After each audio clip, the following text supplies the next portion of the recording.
Hello, I'm Adam's mother, Charlotte, and I want to warn you in advance, this movie may have things of a sexual nature. I know. This is Proudly Resents. Adam Spiegelman, joined by Adam Felber and Judith Benezra. Very nice. We are recording at Tau Creative Studios in Hollywood. They're nice enough. Which is an awesome place, by the way. It's really awesome. It's beautiful. I can tell you, I don't know what the hell they do here, but it is really beautiful. Yeah. If you do something and you want to be in a nice spot with good people, come here. I don't know exactly what it is they do. Anything. They might be making porn, although it would be audio porn. It would be audio porn. Fantastic audio porn. I guess it sounds good. I mean, it looks good. You're driving It's very zen. Do I get a hot towel to wipe my hands with and some edamame? I feel like we're in a spa. We're definitely in a spa right now. We're in a hot box, and we're in such a nice place. Sorry, we're in a nice. We're in a nice place talking about terrible films. Movies so good because they're so bad. We're going to talk about Good Luck, Chuck. I know right off the back, I do know people involved in this film, and so I apologize to them, but screw it. Who do you know? Let's start by naming names. No, I'm not naming names. Come on, they're in the credits. They're in the credits. They're high in the credits. Maybe at the end, Smithy or something, or. It should be. This movie stars Dane Cook, who might be one of the people I've worked with in my past, who I think is a very funny comedian. Dane Cook, obviously big comic, starts selling at arenas, MySpace, everyone loves him. He's the hot thing, so he starts making movies. Yeah. This is his second movie to come out as Hot Dane Cook. It's supposed to be a rom-com, but at the kind of point in the beginning, it changes. It's about 20 different movies at once, but let me give a quick synopsis. It's a guy named Chuck, who's played by Dane Cook, who gets cursed as a kid that every woman he sleeps with goes on to the next man to marry and marries the next man. Right? That's exactly the plot. It's a weird curse, by the way. You just handed that out to everybody in one sentence. I believe it takes 25 minutes of establishing that, doesn't it? I mean, they just keep establishing it. Yeah, they could have done it really quick. Yeah, we see it opens with a bunch of kids playing 7 Minutes in Heaven. You know, it's like a spin the bottle.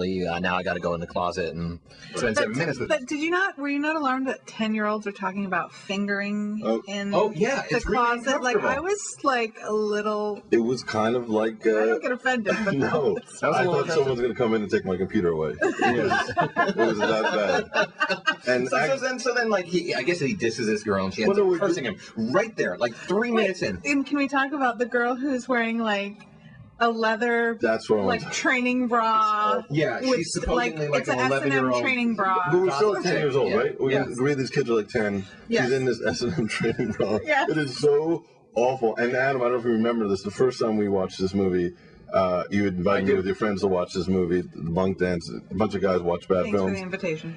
You're welcome. And I bring the film, and I think I'm going to be a cool guy. I put in the film, and then there's 10-year-olds in bondage outfits making out in closets. And we've been fucked with before too, so we think maybe Adam Spiegelman. I knew you, but the other guys are like, maybe he's brought us some kind of kiddie porn. I was like, oh no, this is going south fast. We got to get out of here. And this is a real film, and this is a real scene in the film. So so he won't. First scene in the film. He won't do anything with her. I'm not sure why. So she curses him, which is a weird curse. It's saying the curse should be no woman will stay with you. Right. But the curse in the movie they establish time and time again is that every woman's with you, the next guy she's with. Yeah. And so it will be the guy for her. Yeah. And Dane Cook describes this as a fairy tale for the publishers of Maxim. You can bang hot women, but you'll never fall in love, is the quote. WUV. That's not even what the movie is. Well, the movie changes. It's about 20 movies in one, right? I mean, we got the klutzy chick, which is from What About Mary? Sex scene montage, Wedding Crashers. There's penguins, March of the Penguins. They don't even fool around. Yeah. And then the fat, sloppy best friend who sleeps with lots of women, John Candy and Splash. And fruit, by the way. We'll get to that. Oh, right. So American Pie. It's fucking food. Does he? I don't remember. Oh, yeah. He masturbates in a grapefruit. Right. Which is a lot of the... Well, massaging his rectum with a plate scrubber. And why is he doing that? Why is he doing that? Is there any setup for why he's doing it? When that happened, I was so relieved that it wasn't kiddie porn. I was like, as long as it's not kids, you can do whatever you want with the rest of the stuff. I like that you described it as a rom-com, because I'm not quite sure. Why do you say that? Well, Judy has something to say about that, I'm pretty sure. Do you think that grapefruit, by the way, was a ruby red? Those are so acidic. You don't take chances with something like that. You know, you're right. That probably is an awful fruit. Yeah. Of all fruits. Really? There's no pumpkins? Right. I mean, I don't want to give kids ideas, but... Kids, stick to melon or something. Were you like, what did you think this movie was going to be? I don't think they were setting us up for romantic comedy. I think they're trying to do kind of like a sex romp, like a Wedding Crashers, or I don't know about Something About Mary, but something that was a little bit more just that raunchy kind of. I think Something About Mary is the way to go. Yeah, that maybe. was Yeah, kind of a rom-com, but it was a really, really fairly. Yeah, but the difference was that was funny. Yeah, and it was. But this movie is so mean that it can't be funny. Like, it hates women. It hates him. And if you're fat and you're a woman, it must be hilarious to have sex with all right, you. so this guy, that was really horrible. The fairy tale part of this is, for men, is that women find out that Chuck has this curse, so they all want to sleep with him. Yeah. So he's a dentist, too. He's a dentist now, years later. Right. He's a dentist. His best friend, who was a slob as a kid, is now the John Candy slob guy as an adult. And plastic surgeon only does breasts. Right, because he loves breasts. But the curse is that these women need to get married, so they want to sleep with him. Right. So only hot porno Playboy chicks are in this movie. Like, and they're showing up at his dentist office, kind of like literally lining up in droves to sleep with him so that they can marry the next guy they're with. Because these women obviously are having so much problems meeting men. But whenever an ugly woman or a fat woman or overweight woman tries to have sex with him, he is against it. It's an awful situation that he's in, right? Well, at the end, like there was the one, what was Eleanor Skeppel? So to prove that this is not a curse, they find the ugliest, most disgusting woman ever, who's played by a woman who's actually that size. A real woman, and it's despicable. She is rather large, and they do everything. They make sure that they show that she has armpit hair and that she has like a huge bush down there under her bathing suit. First line that she utters is a fart. So not really a line. She lifts her leg and farts. Yeah, they do a line reading. The director gave her a line reading. And when he takes her to dinner, of course, she like rubs the food all over her face. She doesn't really eat it, and it's so like mean. a 50-pound lobster. She's eating through the shell. Right, and then he's got a proposition. And has no teeth, by the way. Remember, her teeth are sitting in the water cup. He has to sleep with this tremendous woman. Yeah, and who actually, while smearing food on her face at dinner, this part really stuck out in my memory. While smearing her food on her face at dinner, he propositions her because he got to sleep with her, and she says something along the lines of like, "I'm gonna fuck you till you're dead." But in the plot, they had to find someone who was disgusting, so they made this woman disgusting. But and his assistant. That's nurse. what I want to talk about. That is the heartbreaking part. Reba. There's the only black character. She's the only black character in the whole film. Is sassy. Of course, she's a sassy, overweight black woman. Yeah. Of course, they have to go to every stereotype. And she shows up at his house because she wants to have this curse. In a French coat. The sexy lingerie. Right, I'd forgotten that. It's so sad. And he pity fucks her. But because he really likes her and he wants her to find But love. it hits every stereotype there is. Like, she goes, "Oh, my Walter, when he died, I haven't." So she's a widow. Yes. She can't find anybody. And I mean, it couldn't get even more like awkward. I want to say she said she went to church, but maybe that's my own issues living in. I don't know. So she suddenly, what movie are we in? I'm making up my own. But he says, she's like, "Oh, please do it. This is so awful. You can pretend to be you can pretend I'm somebody else." Yeah. Right. And then he, in a very nice way, because he's a sweet guy, he's like, "Okay, I'll pretend that you're somebody no, else." that's not what he said. He says, "I'll pretend I'm you," and she's like, "All right, listen, it's your brain." And should we backtrack that it takes 40 minutes, if not longer, for him to figure out the curse? Let's finish up. How does he not know his whole life he has his curse? He's going to all his weddings. The woman said when he was 10 years old, "You've been cursed. Here's the curse." Right. And then didn't you see the credits? Didn't he read the terrible reviews? Maybe he doesn't like to read his own reviews. After the spin the bottle and the curse, the next scene is him on the beach getting blown by his naked girlfriend, who does say something about, she says, "I love you," and he won't say, "I love you," and she's got sand, she's licking the sand off of his balls, and she storms off because she's pissed. Right. So we establish he's a Lothario, non-committal guy. So he's not a good guy. He's not looking for a relationship. Right. And so she storms off and then meets a guy and marries him. Right. And then he goes to this wedding, and all these girls there's a buzz about, oh, that guy. He gets toasted. the wedding, the bride, who was an ex-girlfriend, toasts him. Right.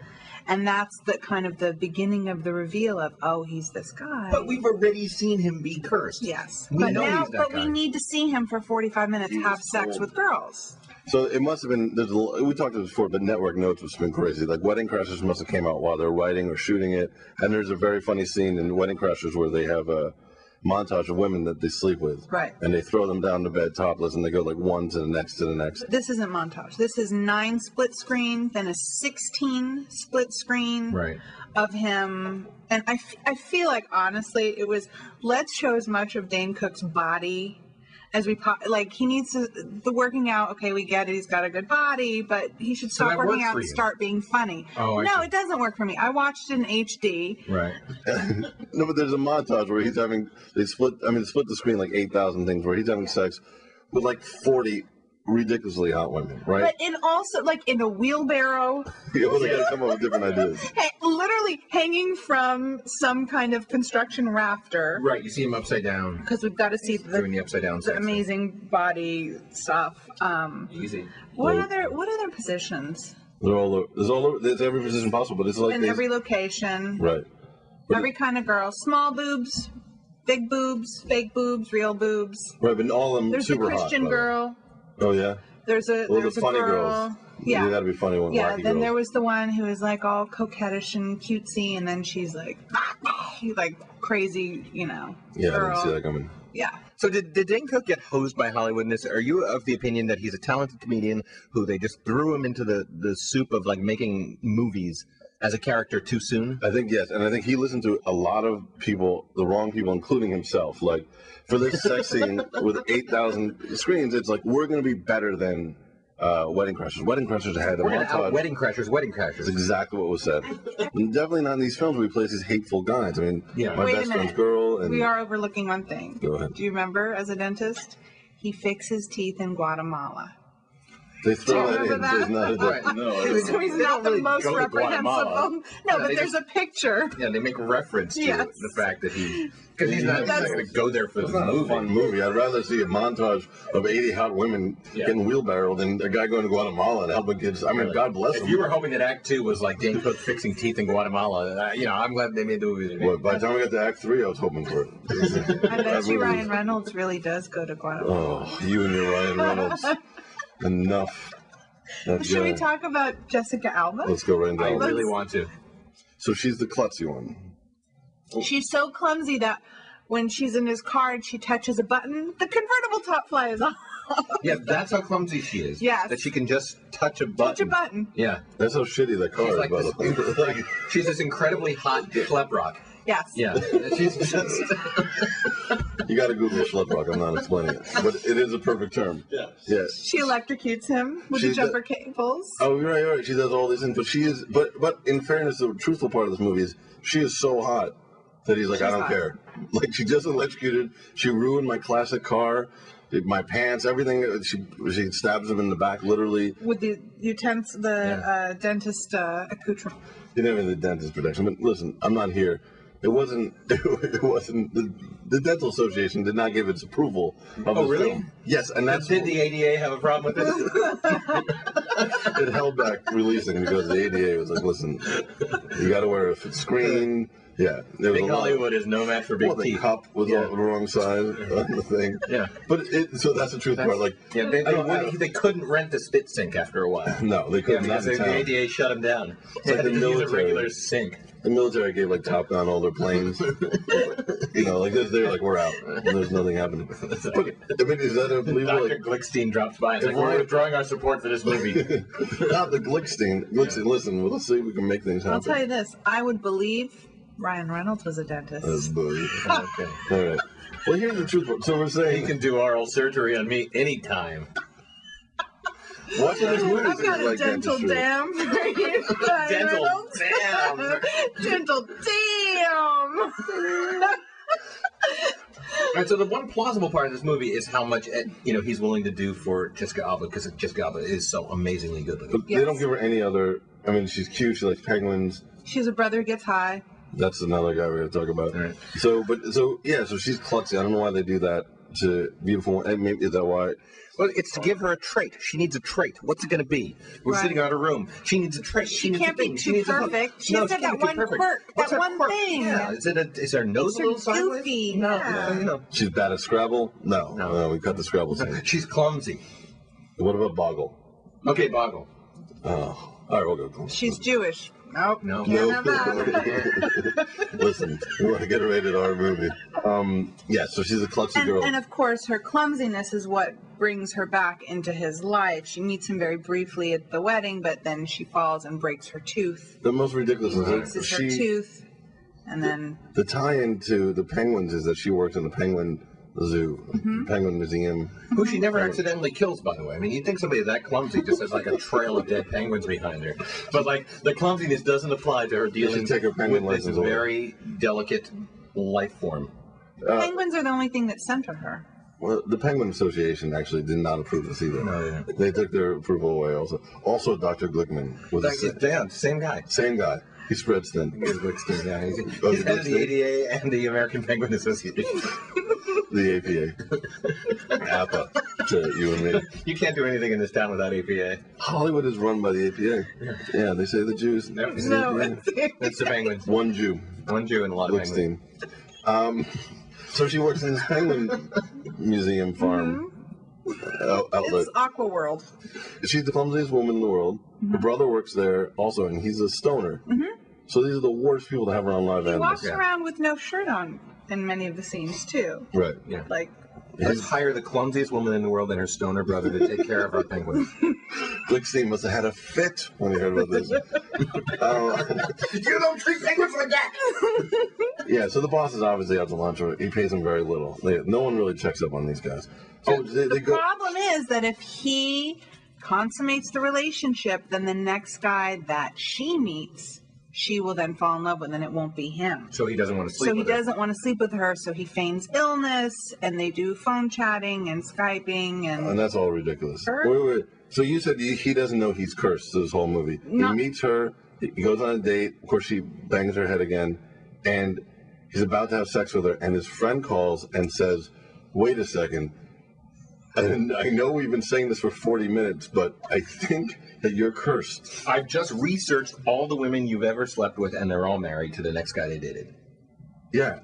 And so he doesn't sleep with her, and that's when Eleanor, what's her name? Skeppel comes into the picture. So if I can sleep with the ugliest monstrosity of a woman, and she actually gets, that will confirm that it's a curse. Right. And then she gets nobody will ever marry her. She's going to die unloved because she's so gross, is the message that we're getting. So I he worked puts with on her. the brakes with She comes in Alva, late to the office. Go ahead. and then he goes to find So he has sex with Eleanor Schnippel. He has sex with Steppel. And Who, then I'm telling his you, friend shared an is office with supposed her. to go out with her. Remember, his friend to test if that really is a hex, is that he's supposed to ask her out, go out with her, and if nothing happens, And not then marry there's her. no Basically, hex. if he doesn't end up marrying her. Then there's no hex. Then there's no hex. And he tells her, you're off the hook. But And that's when they... So he's in the clear to bone Jessica. But to go out with this awful, they both don't want to go out with this awfully ugly woman to a point where the guy's screaming and yelling. And there's a thing he calls the friend card, pulling out the friend card, and he mimes pulling out a card. And all right, I'll go out with this awful woman. But the chance that he might marry her.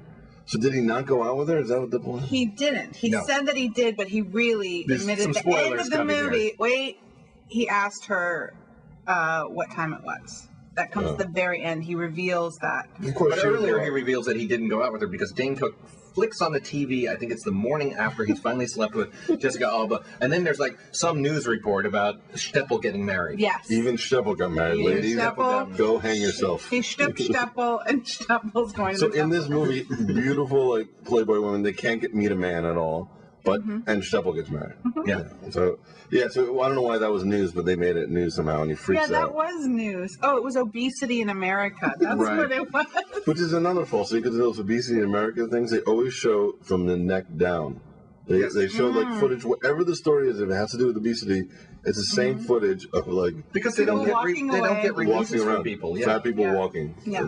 Can we get some B-roll of fat people walking? Yeah, and then there's that eternal B-roll shot of like a fat ass in a folding chair as viewed from behind. Just like, sitting there waiting for a parade or something. For some reason, that guy. That guy does a lot of work. He gets around a lot. Back on point. So he then has sex with Jessica Alba. Finds out that Steppel's married. And now is freaking out because he cannot lose her. So he goes psycho. So it becomes another movie again. It's Psycho Boyfriend movie. And here's where Dane Cook's, they're trying to marry his comedic style to this character that is now desperately trying to impress, and it's a really kind of horrible mismatch. What comes off as mean? Yeah, he comes off as mean, and I don't know. He's trying to be a manic guy in a mode that he's not generally. He does all these stunts, and she's finally get away from flowers, but it's not just flowers. It's he's in the costume. all the flowers. I thought it was penguin kind of funny costume. He shows up in a penguin costume, and there's a barbershop quartet. Singing what is the Beyonce song? Oh yeah. It was "Crazy in Love" or something. Yeah, right. At the time, they would have changed it if they did it later on. But yeah, so that was a very funny scene, I think. Totally crazy. So he's nuts. Now it's like they wrote themselves in a corner, though. Now what do we do? Oh, wait. He also goes to her place of work and accidentally, I don't remember how, he falls into the pool of penguins, and the penguins snap at him and... Legal right for his penis. Yeah. But you know why? Why? They know comedy. Yeah. They know that's funny. They don't go for your penis. I mean, Glickstein was offended, and he was right. Glickstein wrote a letter. Was it Glickman or Glickstein? I don't know. Well, yeah, so the penguins attack him comically and is nuts, and it's so ridiculous. And he's harassing her, and he's making some girl say, go out, and he thinks she's dating some guy, and he beats up the wrong guy. It's her hairdresser. Oh, no, why was the hairdresser at work? I don't believe that. I think she's lying, by the way. I think this. Oh, really? Yeah, no. She has a date and appointment booked with Bob. By the way, she's in a book club. Yeah. Did you notice that on the calendar? No. Oh, wow. When he sees her calendar, it says Wednesday date with... who we assumed is, but now we know is the hairdresser. We don't know where to go. They don't know where to go with this film. This guy's a stalker. They're never going to get back together. He's so crazy awful. in love with her. He's trying so hard to not lose her, thereby. Ironically, that's actually how he loses her. Yeah. Right. So now the movie's over. Like, what do you do? We're done. No, he realizes, like the police song, when you love someone, you have to set them free. So he goes back to the girl that cursed him. Now, this is a weird part of the movie. He then goes and finds the girl who, the leather-wearing 11-year-old, now all grown up, finds her to ask her to remove the curse. But by the way, he just knew where her house was. Yeah. He Googled freak. And the only reason why she put the hex was he wouldn't show her his penis. Right. So there's the shot of him on the doorstep showing his penis, so then she lets him in the house. Right. I didn't get that. That's how you do it. Yeah, his fat friend in the car is like thinking, oh yeah, he's gonna show tear her ass up and gonna have sex. Yeah. That was that was creepy. So she says, "You got to go let her free." Yeah, you have to let her free. There's no real curse. Yeah, she tells him there's no curse. Right. The curse has been within you. But you're like, great. Thanks for making me watch this crappy movie. First of all, it took him like 30 years to realize there is a curse. Then she says there is no curse. And he's like, I didn't think there was a curse, even though he said there was. But Jessica Alba, how does she forgive him?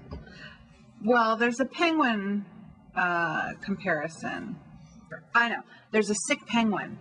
Why is the penguin sick?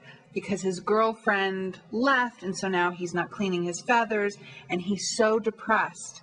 And the brother says to her something along the lines of, well, if she would only come back to him, and when you're in love with someone... that it makes you crazy. So the brother's rooting for Dane Cook and saying he's crazy in love with you. It's not that he's just crazy. So and you do crazy things when you love someone. She takes advice from a ridiculously stoner boyfriend. Yeah. Right. Obviously, the worst advice in the world. Right. Yeah. She's like, yeah, because it's advice about how penguins behave too. Yes. Yeah. Right. Oh, and that's the other thing. He didn't even know what he was talking about. That's what it is. Her room. When he finally goes into her room, is just loaded with penguin stuff. There's stuffed animals, penguins, there are penguins everywhere. Would you want to bring penguins home with you if you're working with penguins all day? But she loves them so much, and that's what the brother says to her. When you love something so much, you become obsessed with it. Nice. And so that's what hits her at home. That's what hits her in the heart. Was, oh, he loves me so much. He's obsessed with me. Well, the guy is completely baked at the time. She's totally if she said, what, do you want drugs? Yes, I am on drugs. I am a stoner. We established that in scene 1. Trying to make you feel better about this guy that you thought was all stalkery. So think about it this way. You know how you have your apartment is just completely full of penguins? Yeah. I'm willing to bet his apartment is completely filled with pictures of you. You're right. Oh, that makes me feel better. In that case, I'll go to him. Picture like a penguin. That's good. When we talk about the best friend, the guy is played by Dan Fogler, who just won a Tony, so he became the hot guy at the moment. Everyone had to cast him. He's in Balls of Fury, which I thought was a funny movie.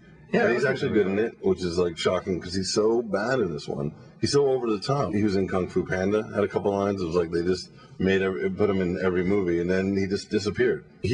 So this film, he's just an asshole. He's a horrible human being. Well, they establish him as the kid in the 7 Minutes in Heaven. Right. As the one who wants to violate this young 10-year-old girl in the closet. Really and he's like, I want to touch her boob. So we already established, like, he's a boob guy. He's a boob guy. And he's insensitive to women. Did you see in the extended version? Yeah. Right after the scene, they arrest that guy's parents. No. Obviously, something fucked up is going on at home. Someone's touching somebody. That's a big closet they were spending those 7 minutes in. Yeah. Huge. By the way, have you heard of this game, 7 Minutes in Heaven? Sure.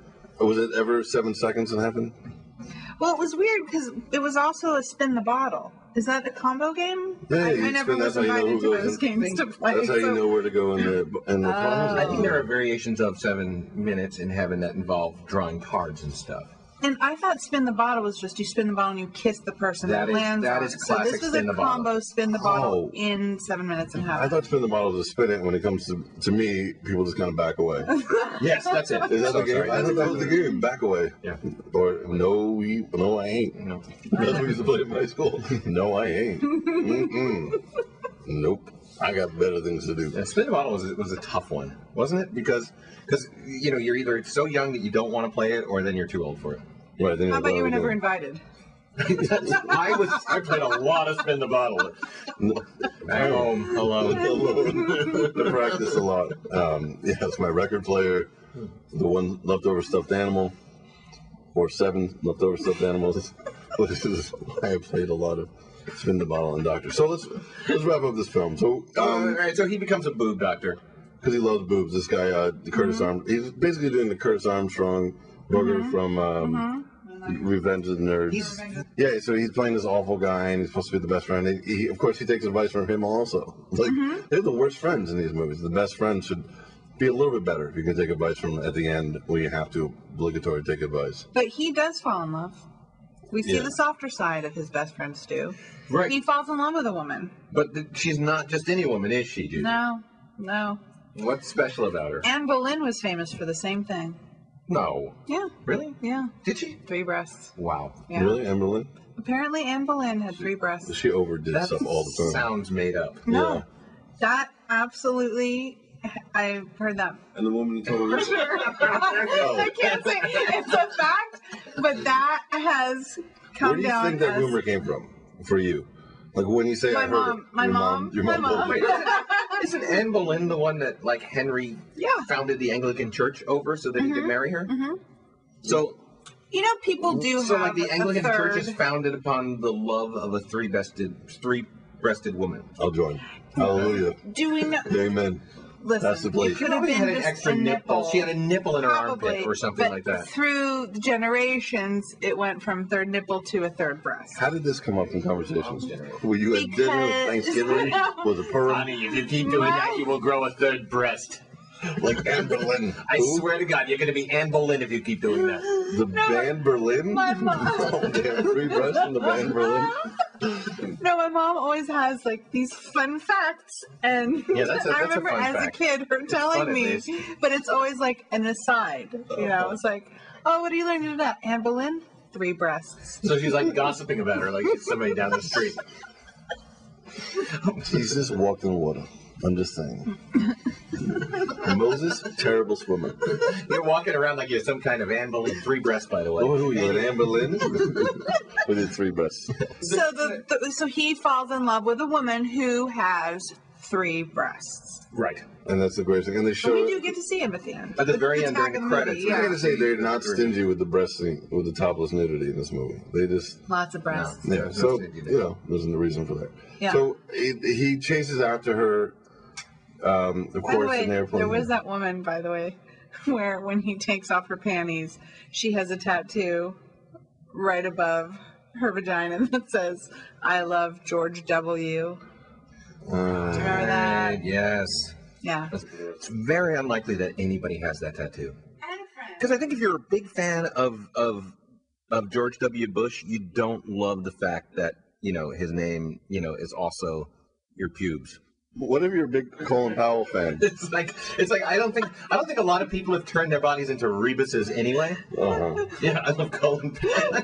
You tattoo it over your ass. I love Colin. You haven't seen my Cheney tattoo? No. Reverse arrow. When you look up, you see Cheney in there. Oh. First name's my mouth. You didn't get it. Okay. Also, no, nobody has that tattoo. Nobody. Also, because then what happens? You get a Brazilian, right? Then what happens? The joke's then gone. your tattoo makes no sense. George W. What?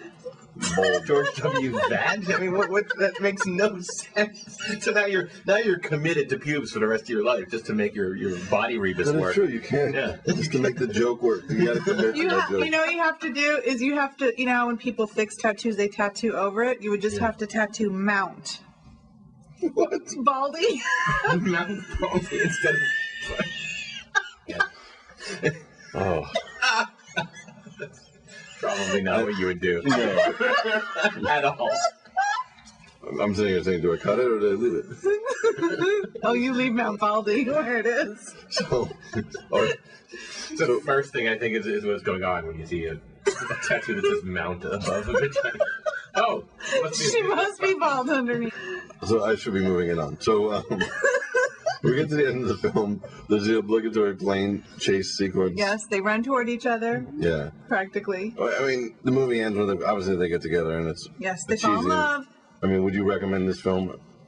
I didn't think it was. It's not like a classic bad movie that's. My recommendation is if you're going to get into the Dane Cook oeuvre, you really will do better just for sheer bizarreness and actually at least one very funny performance with Employee of the Month. Oh yeah, big fan of that. Yeah, that is for that kind of movie. As in terms of it being that bad. It's really, really bad, and there's it's funny wild too, and there's funny scenes in it too. Yeah. Dax Shepard is great. Yeah, everything. Really, really funny. We brought him up before in Old Dogs. He's really funny. Yeah, and Idiocracy, which is a great movie overall, but he's very funny in that. I just think if you like to see breasts, I say go see this film. Mm-hmm. Fast forward a lot, and see some ridiculous. And there's one line of dialogue that drives me crazy. He's in the car. She's like, "Oh, I love penguins. I love to do this thing." And he says, he doesn't say, "Tell me more," or like what? Mm-hmm. He says, "Details." All right. And again, that line just takes out because that's something that reads on the page, right. But no one says. He doesn't say it like that though. Does he? No, He goes, details. Mm-hmm. Mammoth all of a sudden. Details. Fuck you, motherfucker. Detail. Tell pang. Win. Pang. But all right. Well, let's wrap it up. Just happened to you. Pang. Win. Motherfucker. What? It's so hard because you have to edit so much when you're doing a podcast with somebody with Tourette syndrome. Fuck. Crap. I gotta edit this shit. I gotta stop cursing. I'm just glad we understand what he's saying. Yeah. It's gonna be hard to edit Judith out of this entire thing. It's really, it's gonna take time. It'll be worth it, but it's gonna take a lot of time. Again, Tao Creative Studios. Not being able to do it. And the guys, thank you guys for recording us and staying late and doing this. It's a beautiful place. I don't know what the hell they do. I think they do something with movies, right? Sometimes, and music. and things. They've got a sweet setup. If you're thinking of doing whatever it is they do it here. Noam Dromi from MIP Talk. Yeah. He helped me out with the podcast stuff. Show's called MIP Talk. It's a podcast video. They interview very important, most interesting person. That's what MIP stands for. I am starting a show called Not So Much. But check out his show. And thank you very much. And I apologize to the guys I know who worked on the film, but seriously. All right. Who do you know in the film? Now, the part that you're going to edit out. Tell me who you know in the film. I mean, obviously, you produced Dane, right? As I've worked with Dane, it's always very funny when I worked with him. And I know Barry Katz, his manager, when I was a kid. He was the manager of a friend of mine, and I've known him since I was 18. Met that guy. Really nice guy. Yeah, totally. Really good guy. And I'm actually trying to get his wife to do the show because he's very funny. So, yeah. Screw him. Anyway, go to proudlyresents.com. Adam Felber. And you also, Judith, you're also in a show called Quitters, which is online. That's right. Go to adam.com, and we have a trilogy of Quitters. It's a very funny show. Girls quitting smoking. And Adam's on the way they do. Yeah. Wait, Don't Tell Me on NPR. Right. So if you eat granola, you probably listen to the show anyway. Yeah. I mean, it's not a requirement. No. And Bill Maher, Real Time comes back. Real Time comes back in 3 weeks. Well, it depends when you're going to put this on. It'll probably be on by the time this goes on. We're mid-season. So check out Real Time. It's very funny. So thank you very much. And thanks, guys. I know you want to go home. Thank you. I appreciate it.